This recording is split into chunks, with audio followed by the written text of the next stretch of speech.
سلام بینندگان عزیز، تحولات آخر تاجیکستان و جهان را در اخبار آزادی منظور شما میکنیم. عبدالله اشرف هستم در خدمت شما. امروز سه‌شنبه 27 ایول.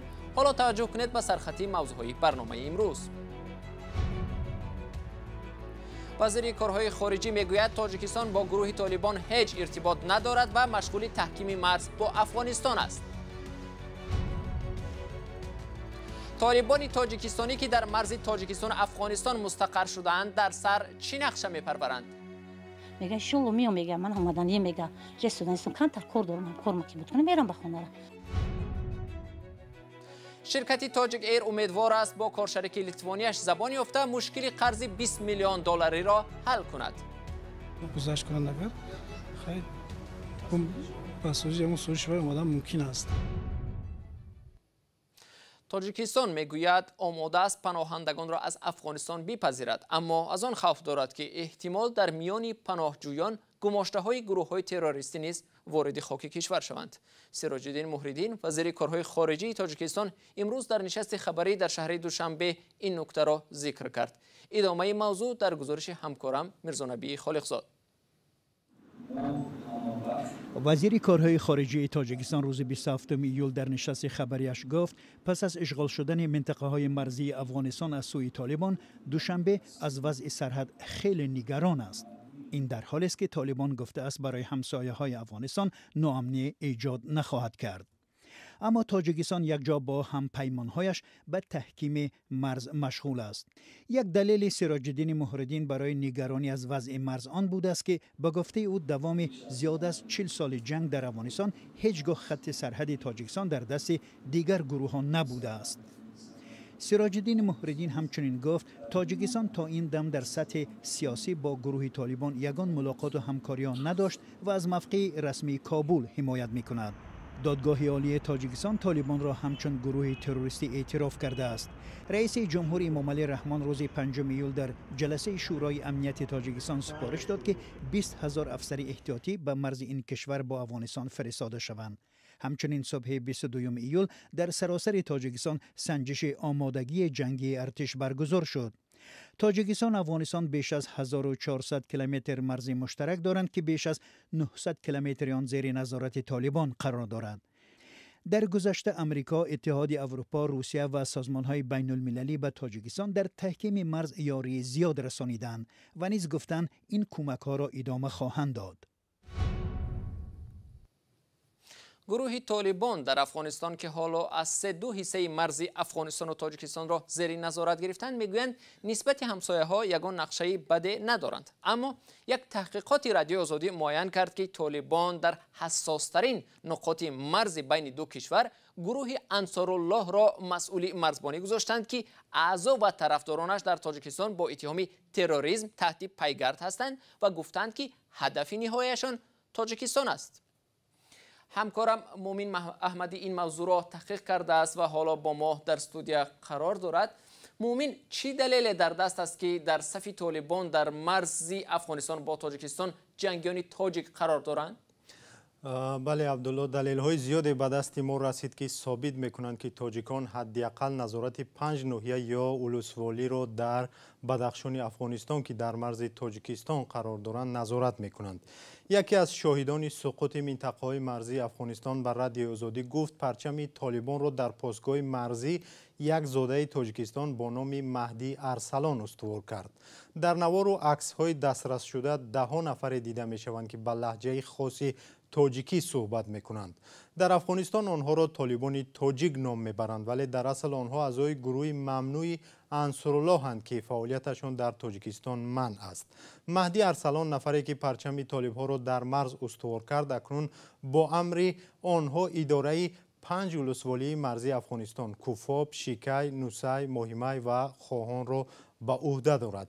این منطقه را از دروازه تاجیکستان تنها رودی آمو جدا می‌کند. چند منبع جدا از هم به رادیو آزادی گفتند مهدی ارسلان در اصل محمد شریپوف ساکن دهه شیربگیان جماعت سفید چشمه ناحیه نورآباد در شرق تاجیکستان است. نماینده نیروهای مرزبانی تاجیکستان نیز گفت از قبل این معلومات رسیده بود که شهروندان تاجیکستان با رهبری محمد شریپوف در آن سوی مرزند. این منبع همچنین مسئولی مرز تاجیکستان با افغانستان تعیین شدن مهدی ارسلان را تصدیق نمود و گفت شخصیت نزدیک به 200 شهروند تاجیکستان را در دسته های طالبان شناسایی کردند. خب مومن، مقامات افغان از حضور آنها آگاهی دارند؟ آنها چی میگویند؟ بله عبدالله، اسم این جنگیان ماه نوامبر سال 2020 با قتل بیرحمانه 24 سرباز و افسر حکومت افغانستان در ناحیه مایمای رسانه‌ای شده بود. صحنه این کشتار در شبکه‌های اجتماعی پهن گشت. در آن مسلحانی دیده می‌شدند که به لهجه خاصی تاجیکان تاجیکستان صحبت می‌کردند. چندی از آنها تهدید هم کردند که روزی به تاجیکستان هم خواهند آمد. گنرال قادر صفار رئیس ناحیه دروازه بدخشان افغانستان در صحبت با رادیو آزادی گفت اینها گروهی انصارالله هستند که حالا با طالبانند. به گفته او چند نفرشان کشته شد که شخصیتشان معلوم شده بود. قادر صفار گفت شاهد سربازگیری طالبان تاجیکی از خاک تاجیکستان نیز شدند. طالبان میگویند در صف آنها خارجیان قرار ندارند و حضور تاجیکان را رد میکنند.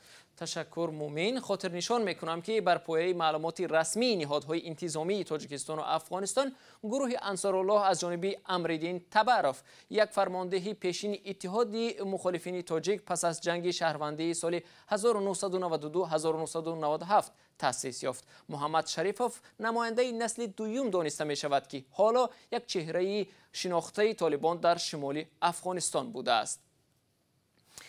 در ادامه این موضوع همکاران ما به منطقه شرق تاجیکستان ناحیه نورآباد سفر کردند و موفق شدند با مادر محمد شریفوف ملقب با نام مهدی ارسلان صحبت کنند. مادر میگوید پسرش به مهاجرت کاری به روسیه رفته بود و بعدا از آنجا ناپدید گشته در افغانستان پیدا شد. گزارش نگاره فضل‌الدین و مولا رجب یوسفی. این مادر محمد شریفوف جوان 25 ساله تاجیک است که در صف طالبان می جنگد. این گروه تندرو اخیراً پسر او را در چند ناحیه هممرز با تاجیکستان امیر یا سردار تعیین کرده است. 5 سال دگم نزد. بعد این ماهی سپتامبر بود یا چی بود 2020. بعد یک زنگ زده بود.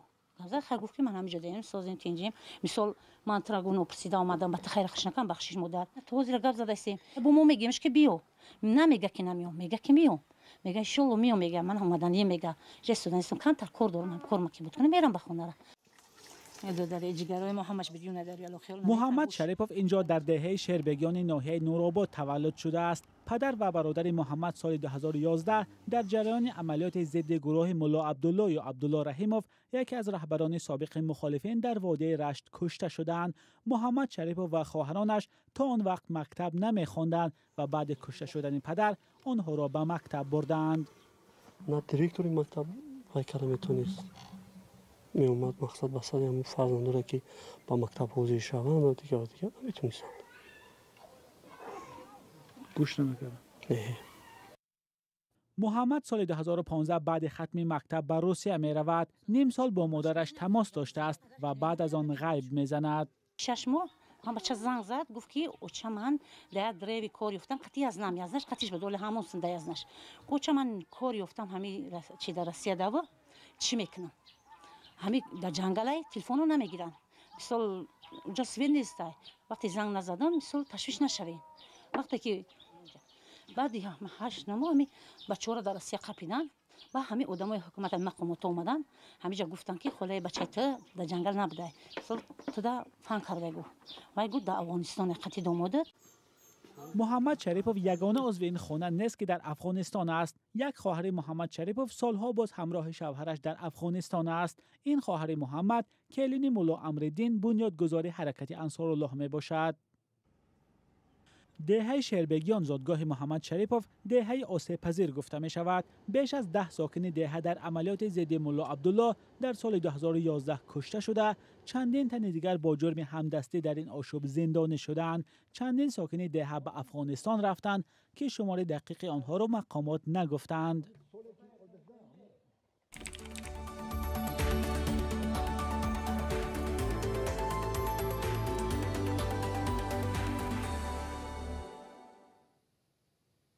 مسئولان یگانه شرکت هواپیمایی تاجیکستان تاجیک ایر میگویند هرچند به حکم دادگاه حکمی لیتوا راضی نیستند اما امر دادگاه تاجیکستان را اعتراف میکنند. این در حالی است که دادگاه حکمی لیتوا تاجیک ایر را عهدهدار کرد به کارشریکش شرکت سکای رود 20 میلیون دلار قرض و جریمه پرداخت کند. دادگاه اقتصادی تاجیکستان هم حکم این دادگاه حکمی را درست شمارید. ادامه موضوع در گزارش همکارم برات یوسفی و علیشیر ظریفی. شرکت تاجیک ایر از قرار دادگاه شهر ویلنیوس که این شرکت را با پرداخت بیش از 20 میلیون دلار موظف کرده است راضی نیست، اما میگوید قرار دادگاه‌های تاجیکستان را اعتراف میکند.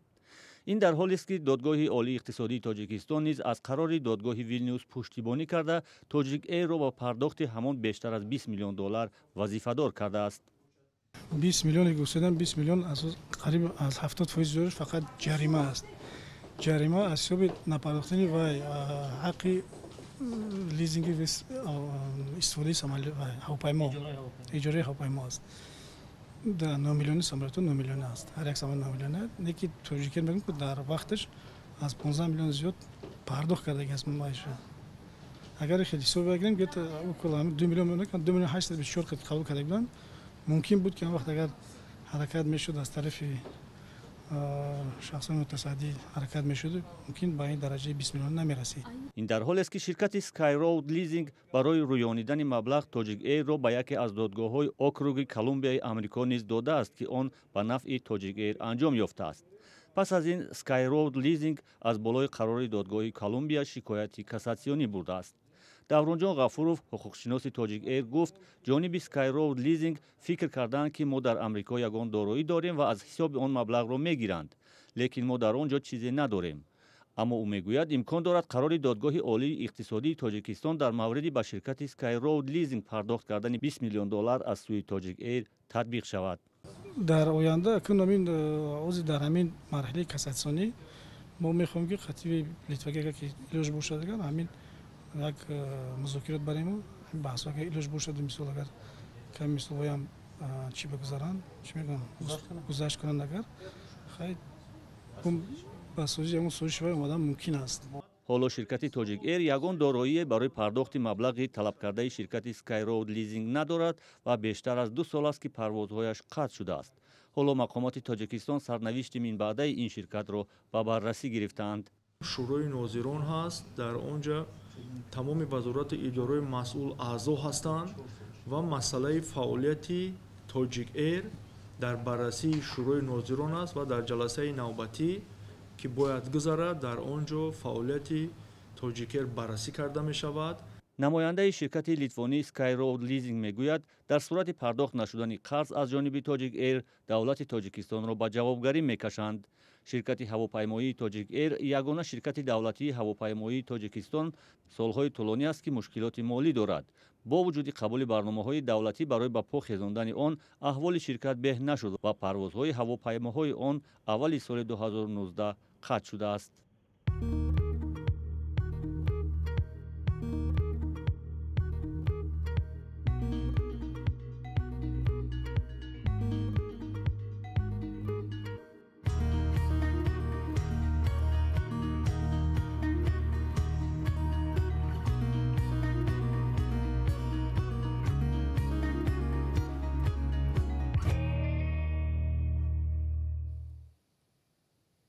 امامعلی رحمان رئیس جمهوری تاجیکستان در اول ماه اوگوست به ترکمنستان سفر خواهد کرد. سراج‌الدین مهریدین وزیر کارهای خارجی روز 27 ایول گفت سفر رئیس جمهور به اشخاباد روز 4 اوگوست آغاز شده 2 روز دوام می‌کند. جزئیات سفر امامعلی رحمان به ترکمنستان هنوز معلوم نیست. وزیر کارهای خارجی تاجیکستان در این رابطه شرحی بیشتر نداد. بینندگان عزیز، این گزارش آخری برنامه امروز بود. تشکر از شما که تا این لحظه ها با ما بودید. خبر و گزارش‌های دیگر را در سامانه رادیو آزادی cw.azadi.org بخوانید. خداحافظ.